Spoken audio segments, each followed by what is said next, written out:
Capítulo 8. Templos de luz y espadas, la alianza entre Rosacruces y Templarios. Durante siglos, los Templarios y los Rosacruces caminaron por senderos paralelos. Los Templarios con disciplina marcial, exorcismos en latín y espadas consagradas, defendían la carne y el espíritu de los guerreros. Los Rosacruces, con alquimia interior, meditación, símbolos y transmutación de energía, protegían la mente, el aura y la energía vital. Algunos textos ocultistas históricos sugieren que, en encuentros secretos, ambas tradiciones compartieron conocimientos, combinando la fuerza externa de la espada con la luz interior de la alquimia Rosacruz, creando un sistema de defensa completo contra íncubos y súcubos. Sección 1. Historia del encuentro. 1. Manuscritos y fuentes. Codex Templar Rosicrucianus, siglo XVII, manuscrito perdido en parte, citado en Secret Symbols of the Rosicrucians. Liber Occultus et Custodia Spiritualis, 1712, Alemania. Describe rituales donde templarios y adeptos rosacruces trabajaban juntos. Michael Mayer y J. V. Andreae mencionan la colaboración simbólica entre espadas, círculos de protección y meditación alquímica. 2. Objetivo. Neutralizar ataques astrales de íncubos y súcubos. Proteger caballeros, monjes y adeptos. Alinear cuerpo, mente y alma para evitar vulnerabilidades que los espíritus nocturnos explotan. Sección 2. Técnicas mixtas. La alianza combinó 3 líneas de defensa: física, ritual y alquímica. 2,1 Defensa física, espada consagrada templaria. Como se detalló en el capítulo 6. Espada consagrada sobre altar con símbolos sagrados. Ungida con aceite exorcizado. Movimientos precisos hacia los 4 puntos cardinales. Ahora se complementaba con la visualización de luz interior Rosacruz, potenciando la fuerza de la espada. El hierro consagrado refleja la luz que arde en el corazón del adepto. Escribía Michael Mayer. 2,2 Defensa ritual, exorcismos y fórmulas combinadas. Exorcismos latinos templarios. Exorcismus Minor Ecclesiae, Rituale Romanum. Invocación del sello de San Miguel. Integración Rosacruz. Repetición de nombres sagrados, YHVH Eloah Badaz. Visualización de luz dorada elevando la vibración astral. Procedimiento combinado. Trazar círculo de protección templario. Colocar espada consagrada en el centro. Recitar exorcismos en latín. Visualizar el fuego del corazón rosa ígnea y la estrella hexagonal Rosacruz. Repetir nombres sagrados mientras se mueve la espada potenciando la energía. Efecto. Corta la conexión de íncubos y súcubos con el practicante. Purifica el espacio y eleva la vibración del aura. 2,3 Defensa alquímica interior Rosacruz. Técnicas como fuego del corazón, aliento solar, transmutación del deseo. La espada actúa como puente entre el cuerpo físico y la energía astral. La meditación Rosacruz transforma la vulnerabilidad en fuerza. Resultado. El adepto se convierte en templo luminoso invulnerable a ataques nocturnos, mientras la espada refleja cualquier energía maligna. Sección 3. Casos históricos de cooperación. 1. Prior Almeric de Roquefort, siglo XIII. Describe cómo caballeros templarios, ante ataques nocturnos de íncubos, incorporaron técnicas de meditación y respiración descritas en manuscritos alquímicos antiguos. Los rituales combinados consiguieron neutralizar ataques recurrentes en fortalezas templarias. 2. Manuscritos Rosacruz alemanes, siglo XVIII. Indican que algunos templarios se iniciaron en la Orden de la Rosa Cruz de Oro y aprendieron visualización de energía, transformación del deseo, técnicas para elevar la vibración y repeler parásitos astrales. Sección 4. Ritual completo combinado, paso a paso. Purificación del cuerpo. Ayuno templario, agua bendita, aceite exorcizado. Preparación del espacio. Círculo de sal, cruces en los 4 puntos cardinales. Medallas de San Miguel y símbolos rosacruces. Consagración de la espada. Símbolos templarios y rosacruces sobre la hoja de la espada. Invocación de San Miguel y luz del fuego del corazón. Exorcismo y fórmulas combinadas. Exorcismus Minor Ecclesiae más fórmula contra incubos del Rituale Romanum. Repetición de nombres sagrados y visualización del hexagrama ígneo. Alquimia interior. Fuego del corazón, aliento solar, transmutación del deseo. Elevar luz interior y cerrar puertas internas de vulnerabilidad. Cierre y sello del templo. Declaración de protección. Que ningún espíritu de sombra ose penetrar en mi templo, cuerpo, mente o alma. Mantener la espada sobre el altar hasta el amanecer. Resultado. Protección total del practicante. Desintegración de la forma astral de íncubos y súcubos. Elevación del adepto a un estado de luz y conciencia superior. Sección 5. Interpretación ocultista final. La unión templario-Rosacruz combina acción física y espiritual. El hierro, los exorcismos y los símbolos externos actúan sobre el mundo astral. La meditación, el fuego del corazón y la transmutación de deseos actúan desde el interior. Solo la combinación de ambos produce una defensa completa, efectiva y duradera. Quien domina el hierro y la luz interior, no teme ni a los íncubos ni a los súcubos. Su templo es invulnerable, su alma inquebrantable. Manuscrito Rosacruz alemán, 1724. Capítulo 8b, Los cátaros, luz pura contra íncubos y súcubos. La vía del espíritu perfecto y la guerra contra los demonios de la carne. Los cátaros, también llamados los puros, surgieron entre los siglos XI y XIII en el Languedoc, sur de Francia. Para ellos el mundo era una prisión creada por el dios oscuro, Rex Mundi, y la materia era la trampa que aprisionaba al alma. En su doctrina dualista, los íncubos y súcubos no eran criaturas fantásticas, sino entidades del demiurgo, espíritus de los planos inferiores que buscaban mantener a las almas humanas encadenadas a la carne, al deseo y a la reencarnación. Creían que cada acto sexual sin conciencia, cada pensamiento pasional, cada impulso nocturno era una puerta para que estas entidades parasitarias entraran en el aura y debilitaran la chispa de luz interior.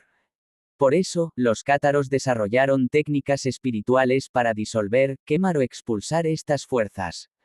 Sección 1. La doctrina cátara sobre los íncubos y súcubos. 1. Origen demoníaco. Según el libro de los dos principios, obra cátara atribuida a Giovanni di Lugio, los demonios sexuales provienen del segundo círculo del demiurgo, lugar donde habitan los hijos de la concupiscencia, seres que incentivan la caída de los humanos en el deseo. 2. Finalidad de estas criaturas. Consumir la energía vital del alma luminosa. Inducir sueños eróticos para robar la esencia, similar al concepto gnóstico de arcontes. Mantener encarnaciones repetidas por apetito carnal, este es el secreto de la alegoría de Teseo, o el rechazo del deseo, o no ser fecundado por el deseo, y el Minotauro. Recordemos esta alegoría, un minotauro, un ser con cabeza de toro, muy parecido al dios Baal que comía todo tipo de carne, incluso humano. Una avidez que nunca terminaba, que lo mantenía apresado, en el laberinto de la matriz o el mundo de la materia. Entonces Teseo, para salir del laberinto de la matriz, o la trampa material del demiurgo, debía vencer el deseo por la avidez de comer carne y terminar convertido en un Baal, o un demonio comedor de carne humana. Entonces el mensaje es claro: para liberarse de este domo y de la cárcel mental de la Matrix, es necesario dejar de comer carne o beber sangre, de esas carnes, como lo hacen los demonios vampiros, que jamás mueren o jamás permanecen puros del deseo, hasta la cruz de la muerte, pues quien no muere o no se perfecciona con los caminos de la muerte mental, no podrá renacer o evolucionar para despertar a un grado más alto. Aclarado esto, seguimos. 3. La visión cátara, el cuerpo como prisión. Para ellos, el cuerpo era un saco de sombras, y cualquier entidad que lo sedujera pertenecía al reino del mal. Por eso, combatir íncubos y súcubos tenía una dimensión sagrada, no solo moral. Sección 2. ¿Cómo identificaban los ataques? Los cátaros distinguían tres tipos de influencia demoníaca nocturna. Somnia carnalia, que significa sueños de concupiscencia inducidos. Opresio nocturna, que significa presión sobre el pecho, parálisis, respiración pesada. Adesio umbrae, que significa sensación de ser observado o tocado mientras dormían. Los perfectos y los buenos hombres reconocían estos signos y actuaban inmediatamente, pues si no actuaban, o no se desprendían, comenzaba la posesión, con la consecuente extracción vampírica de energía. Sección 3. Los métodos cátaros para desintegrar íncubos y súcubos. Los cátaros no usaban espadas, exorcismos latinos ni rituales de la Iglesia. Sus métodos eran místicos, gnósticos, internos y basados en la luz pura. Aquí los principales. 3,1 El fuego del corazón puro. Basado en la enseñanza de que el Espíritu Santo habita en el alma despierta, los perfectos practicaban una meditación llamada Ignis Interior, descrita en manuscritos cátaros escondidos tras la caída de Montsegur. Procedimiento. Sentarse en oscuridad absoluta. Respirar profundamente y visualizar una llama blanca en el centro del pecho. Nombrar mentalmente, Lux Vivens, que significa luz viviente. Expandir la llama hasta que cubra todo el cuerpo. Creían que esta luz incineraba cualquier entidad adherida al aura. 3,2. La negación del deseo. Para los cátaros, la principal puerta de entrada de íncubos y súcubos era el deseo carnal. Desarrollaron un método llamado conscientia severa. Cada vez que surgía un impulso sexual involuntario, el adepto debía observarlo sin alimentar ni reprimir, permitiendo que la energía se disipara. Aseguraban que estas entidades morían sin alimento emocional ni pasional. Aquí queremos hacer un alto con respecto a las emociones y la personalidad. Muchos comportamientos sociales humanos son exaltaciones, de incubos y súcubos, que creemos que son tipos de personalidad, cuando en realidad son la extracción emocional energética de los incubos y súcubos. Por este motivo es que los templarios usaban máscaras de acero, no tan solo para las batallas militares, sino para no manifestar la personalidad. En el hermetismo se dice que no es el alma la que impide la manifestación del espíritu, sino el programa del demiurgo o el programa de vida que formó la personalidad del temple y su seriedad es que se da el tiempo y el espacio para la manifestación del Espíritu en el caballero templario, el descenso del Espíritu Santo, libre de incubos y súcubos. Los bonsomes enseñaban que el demonio se alimenta de la fricción del deseo. Si no lo alimentas, se desvanece como sombra ante la mañana. De esto se desprende el concepto de masturbación, o frotación genital. La masturbación sea en soledad o en compañía, solo por el placer genital, de la fornicación, de fornicadores, son solo masturbaciones. Mientras no exista un objetivo superior espiritual que oriente la relación sexual que como lo son el Tantra, el Maituna, el arcano A, Z, F, o la técnica I, A, o la sexualidad electromagnética. Se sirve a los demonios incubos o súcubos, aclarado esto seguimos. 3,3 El poder del consolamentum. El consolamentum era el sacramento supremo cátaro, una especie de bautismo espiritual que otorgaba protección y sellaba el alma con luz. Quienes lo recibían decían que los ataques sexuales demoníacos cesaban inmediatamente porque el alma quedaba incendiada de luz pura. El consolamentum era el único sacramento administrado por los cátaros, una especie de bautismo, comunión y extremaunción juntas.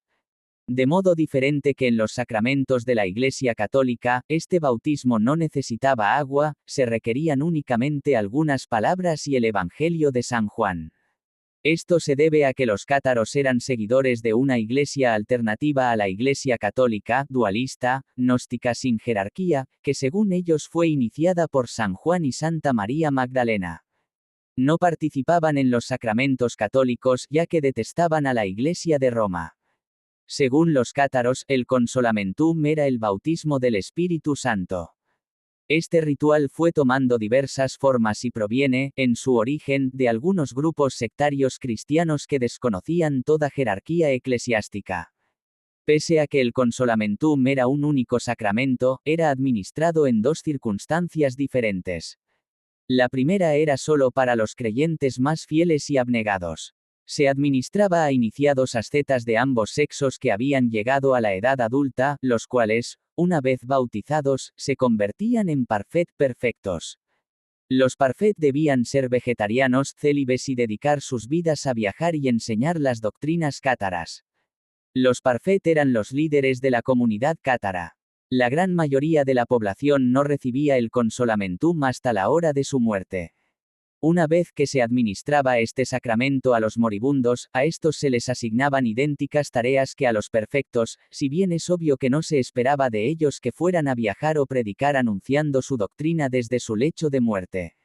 Esto permitía a muchos creyentes ser perdonados de sus pecados y placeres mundanales durante su vida terrenal y recibir la absolución poco antes de morir, ya que era imprescindible recibir este sacramento para poder ser salvado.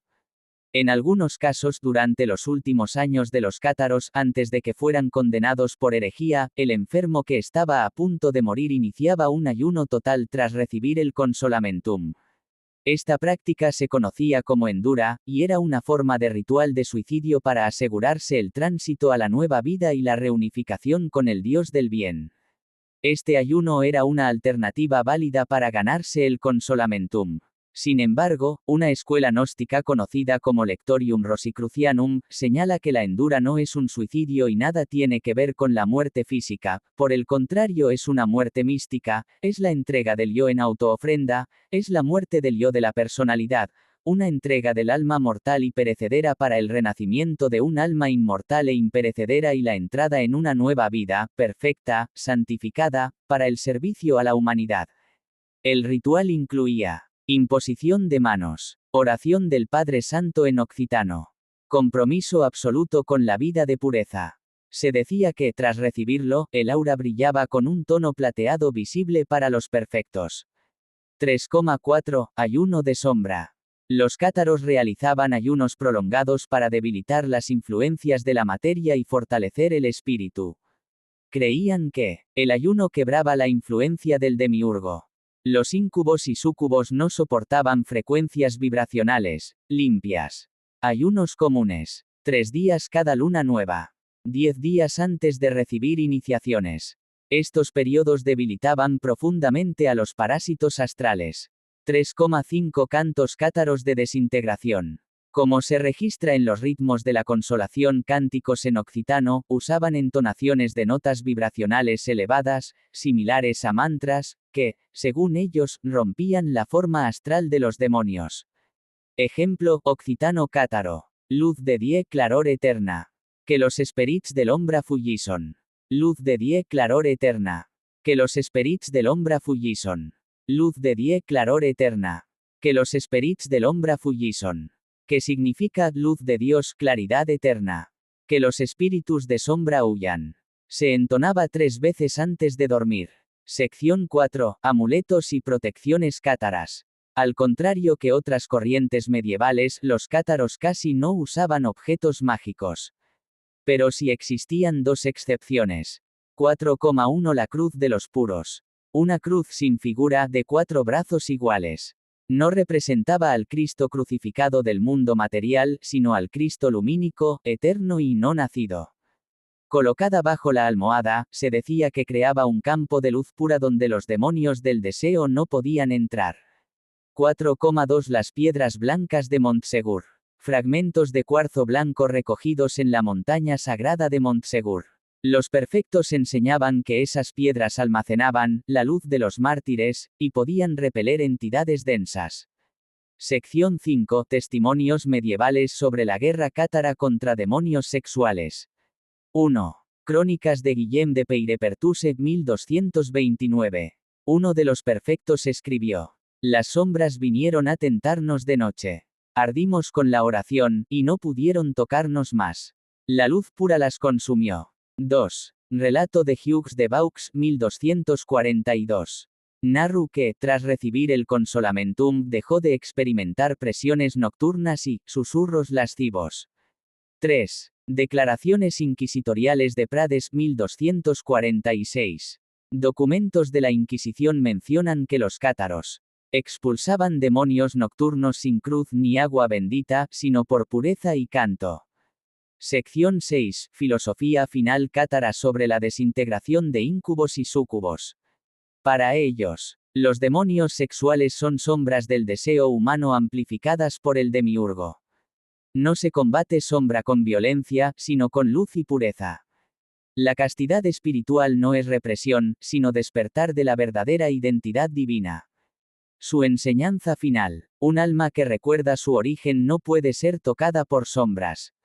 El íncubo huye de la luz pura igual que el ladrón del día. Fin del capítulo 8.